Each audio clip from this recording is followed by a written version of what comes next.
بسم اللہ الرحمن الرحیم۔ السلام علیکم ناظرین، میں ہوں عام شہری عارف حمید بھٹی۔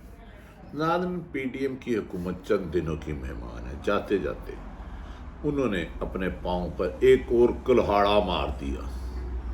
وہ کیس جسے خود تحریک انصاف کے سابق چیئرمین بار بار جوڈیشل کمیشن کا کہہ رہے تھے، آج وزیر داخلہ نے پریس کانفرنس کی اور پہلے لاپتہ سابق پرنسپل سیکرٹری سابق وزیر اعظم عمران خان کے آدم خان کا ایک مبینہ بیان سامنے لیک کر دیا۔ وہ بیوقوف یہ سمجھ نہیں پائے کہ وہ بیان حکومت کے گلے کی ہڈی بن چکا ہے۔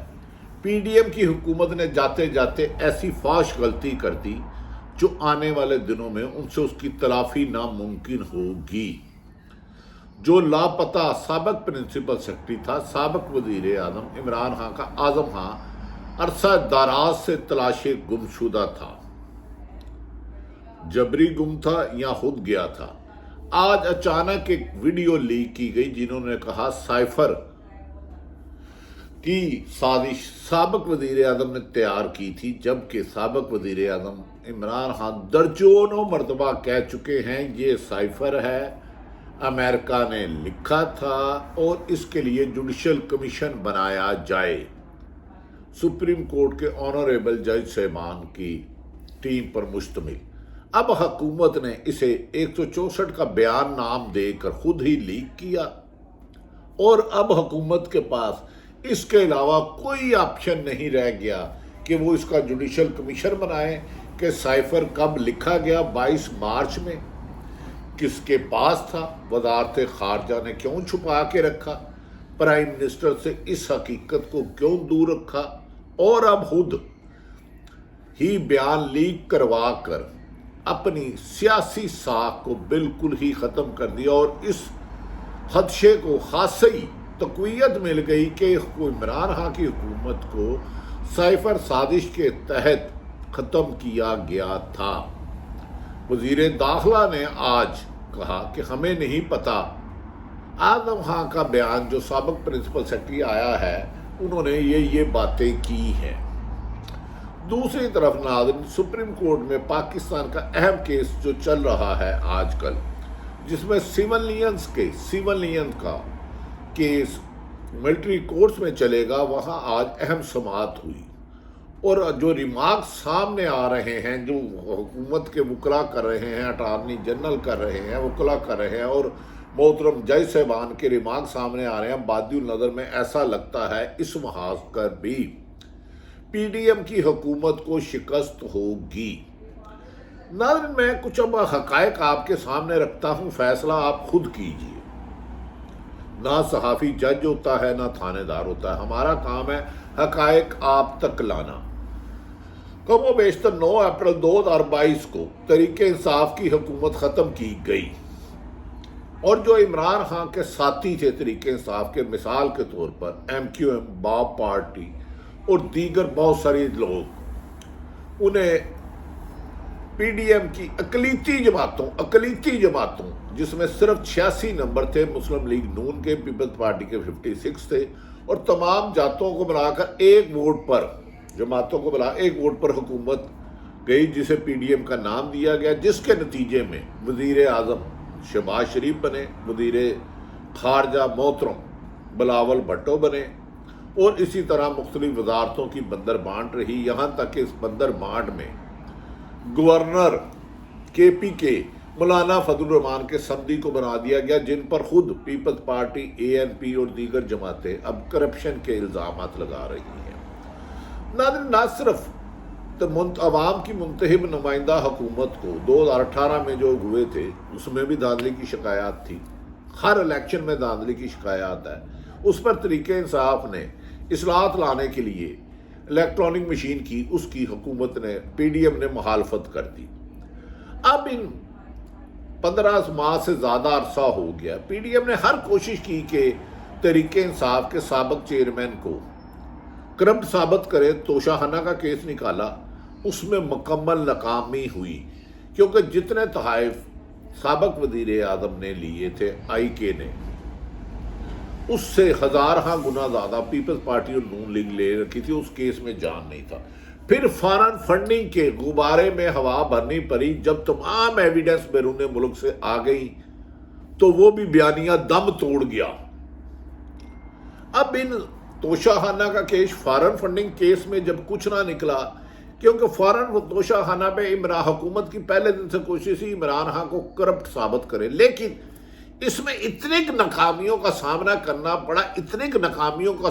پڑا کہ خود نون لیگ والے کہتے ہیں ہم نے سر سے لے کے پاؤں تک اپنے سہولت کاروں کی مدد سے کرپشن ثابت کرنا آئی، لیکن سابق وزیر اعظم پر ایک ثابت نہیں ہوئی، کیونکہ اس کی وجوہات کچھ یہ ہیں کہ انہوں نے اقتدار میں آنے سے پہلے شوکت خانم ہسپتال بنایا لاہور میں، جس میں لاکھوں لوگوں غریبوں بے حق کا علاج ہوا، اور یہ فنڈنگ انہوں نے 90% بیرون ممالک سے کر کے پاکستان لائے۔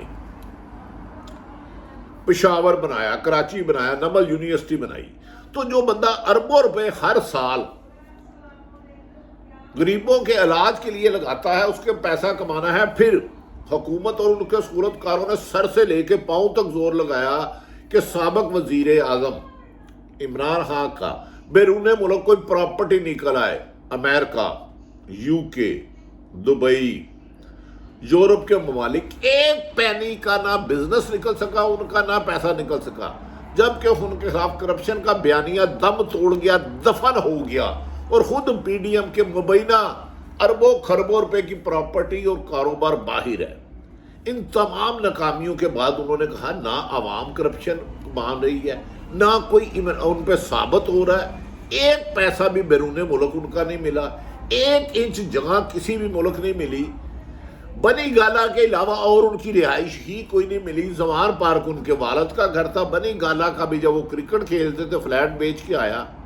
تو ان ناکامیوں میں اور عوام سے کی وعدہ خلافیوں کے بعد پی ڈی ایم اور عوام میں فاصلے دن بہ دن اتنے بڑھ گئے کہ اب ان کا الیکشن میں جانا مشکل سے ناممکن ہو گیا ہے۔ ایسے میں ناظرین انہوں نے ایک اور چال چلی کہ کسی بھی طریقے سے وہ عمران خان کو پابند سلاسل کرے، جیل میں بھیجے، غداری کے مقدمہ درج ہوئے، دہشت گردی کے مقدمہ درج ہوئے، اور ان کی تعداد طریقے انصاف کے مطابق 170 سے زیادہ پہنچ گئی۔ لیکن کسی ایک کیس میں بھی ایویڈنس نہ ہونے کی وجہ سے کوئی بھی تفتیشی افسر، چاہے وہ نیب کا ہو، چاہے وہ ایف آئی اے کو، اینٹی کرپشن پولیس کا ہو، ایک کیس ثابت نہیں ہو سکا۔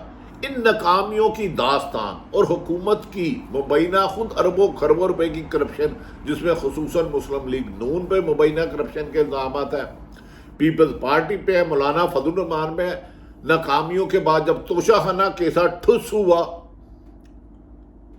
جب فارن فنڈنگ کیس ٹھس ہوا، اور ابھی بھی پیپلز پارٹی اور نون لیگ کا کیس کا فیصلہ نہیں ہوا۔ اب گھبراہٹ کے مارے 2 دفعہ قاتلانہ حملہ ہوا، اس میں بھی وہ معجزانہ بچ گئے، اور اس کے بعد 170 سے زیادہ مقدمہ جزائے، جس میں سینکڑوں دفعہ وہ مختلف عدالتوں میں خود پیش ہو چکے ہیں، باوجود کہ ان پر 2 قاتلانہ حملے ہوئے۔ لیکن آخر میں اتنا بڑا بلنڈر کر گئے کہ یہ ان کے گلے کی توکی بنی ہے۔ ہاں، ضیاء الحق نے ذوالفقار علی بھٹو کے خلاف ایک جھوٹا کیس بنایا، اور اس پر بھی ایک عینی شاہد 164 کا بیان کروایا، مشاورت میں انہوں نے فلاں بندے کو مروایا۔ وہ آج بھی عدالتیں اس کیس کو نہیں مانتی۔ اب یہ اس سے بعد بے نظیر کے خلاف بنایا گیا، اور ہمیشہ سرکاری افسر ہی سلطانی گواہ بنتے ہیں سیاستدانوں کے ساتھ ساتھ۔ اثر موجے یہ کرتے ہیں، لوٹ مار یہ کرتے ہیں سیاسی بیوروکریٹ، اس میں اچھے چند لوگ افسران ہر ادارے میں ہیں، لیکن عرصہ دراز سے سابق وزیر اعظم کے لوگوں کو گرفتار کیا گیا، سنگین مقدمات درج کیے گئے، قرار واقع سزا دینے کے دعوے کیے گئے، اور جماعت جو طریقے انصاف سے علیحدہ کرتا اسے پاک صاف کر کے کبھی استحکام میں پاکستان پارٹی بنایا جاتا، کبھی طریقے انصاف پارلیمنٹیرین پرویز خٹک بنایا جاتا۔ جب یہ سب سازشیں ناکامی میں ہو گئی اور عوام نے ان کو رد کر دیا، اور وہ سرکاری افسر جو لوٹ مار کا حصہ رہے تھے، اب 20 دن سے بھی کم ان کی حکومت رہ گئی ہے۔ کبھی پیپل پارٹی کہتی ہے ہم 8 اگست کو اسمبلی توڑ دیں گے، 60 دن میں الیکشن ہوں گے. نون لیگ کہتی ہے نہیں 90 دن میں ہوں گے، ہم 8 اگست کو توڑیں گے، کبھی 13 کو توڑیں گے.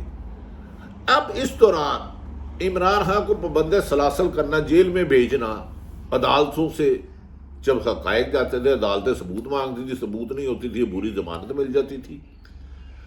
سینکڑوں ناکامیاں پی ڈی ایم کے بعد کے سیاسی منظر سے وہ خان کپتان کو نہیں الگ کر سکے. اور اب ایک عرصہ دراز سے جن کا کریکٹر ہمیشہ مشکوک رہا، اعظم خان جو سابق وزیر اعظم کے پرنسپل سیکرٹری رہے تھے، ان پر خدشات رہے. وہ لاپتہ تھے، وہ تلاشیں گمشدہ تھے. ادارے کہتے تھے ہمارے پاس نہیں ہے، خاندان والے کہتے تھے ہمارے پاس نہیں ہے. کوشش کی جاتی، صحافیوں نے بھی انہیں ڈھونڈا، نہیں ملے.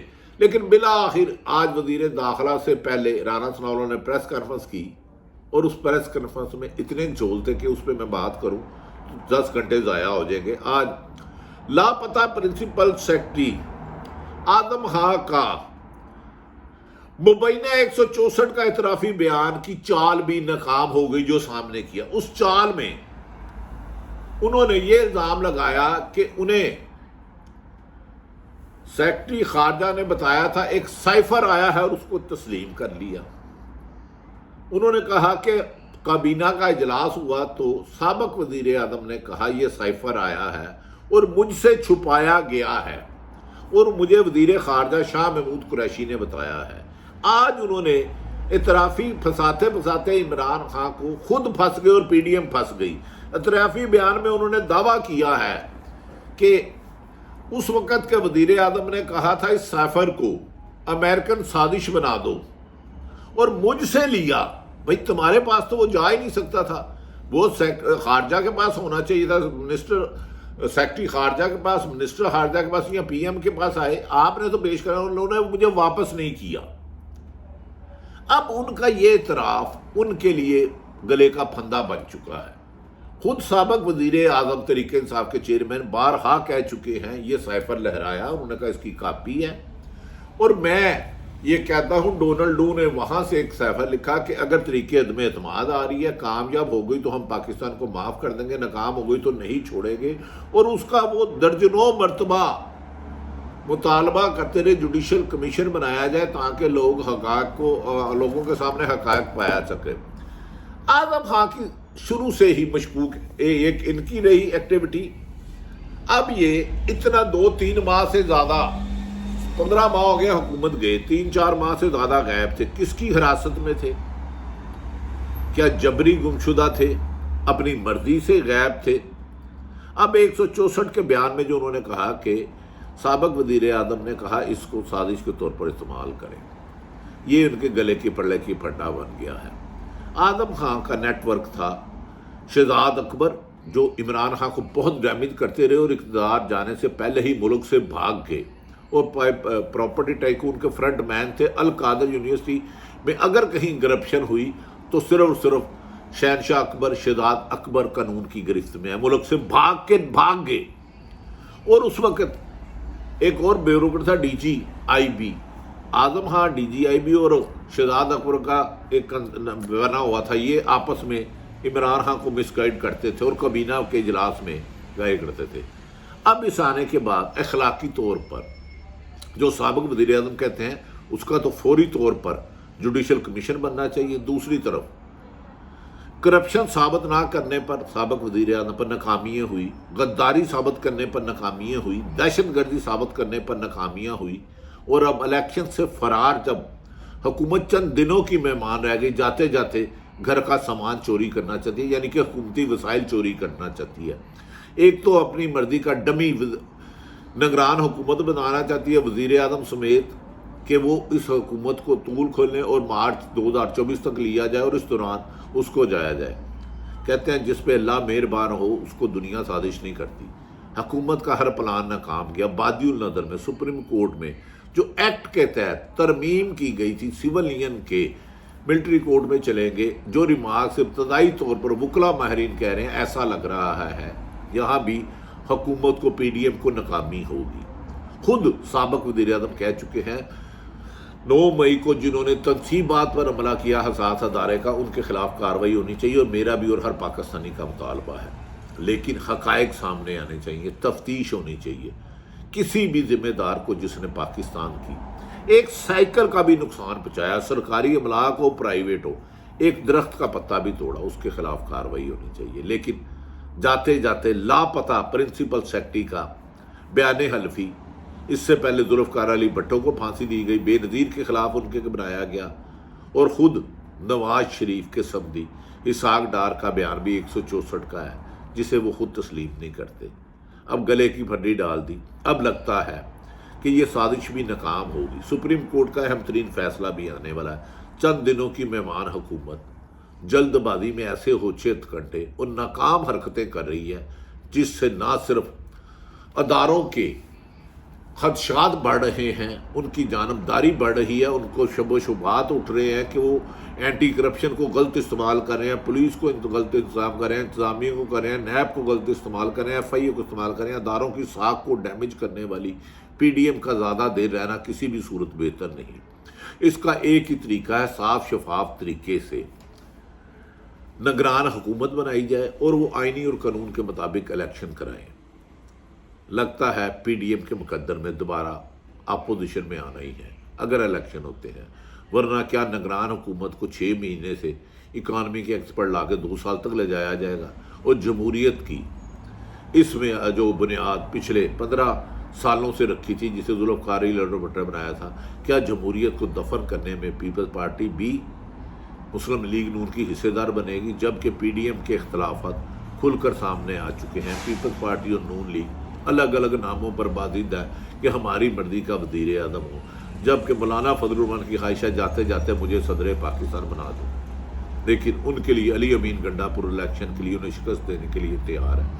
بظاہر پی ڈی ایم اکٹھی الیکشن لڑے یا الگ الگ الیکشن لڑے، سیاسی مستقبل ان کا خاصا تاریخ نظر آ رہا ہے۔ کیا اس موقع پر تحریک انصاف نے چیلنج کیا ہے کہ نواز شریف بھی وطن میں آئے اور لیول بلڈنگ کے تحت الیکشن مہم چلائیں اور عوام کا فیصلہ مانا جائے؟ پاکستان کی بہتری یہ آئین اور قانون کی حکمرانی کی جائے اور ملک دشمنوں کے خلاف سخت کارروائی کی جائے۔ اداروں کو غیر جانبدارانہ اور سیاستدانوں کو ذاتی مفاد چھوڑ کے ملکی مفاد کو ترجیح دینا ہوگا۔ صحافت پر لگی پابندیاں ختم کرنی ہوگی اور صحافیوں کو سیاسی جماعتوں کے ترجمان ہونے کی بجائے اداروں کا احترام اور اپنے آئینی حدود میں حقائق پہنچانا ہی عوام کی ذمہ داری ہے۔ اسی میں پاکستان کی بقا اور ترقی۔ اللہ تعالیٰ پاکستان کا حامی و ناصر ہو۔ پاکستان زندہ باد۔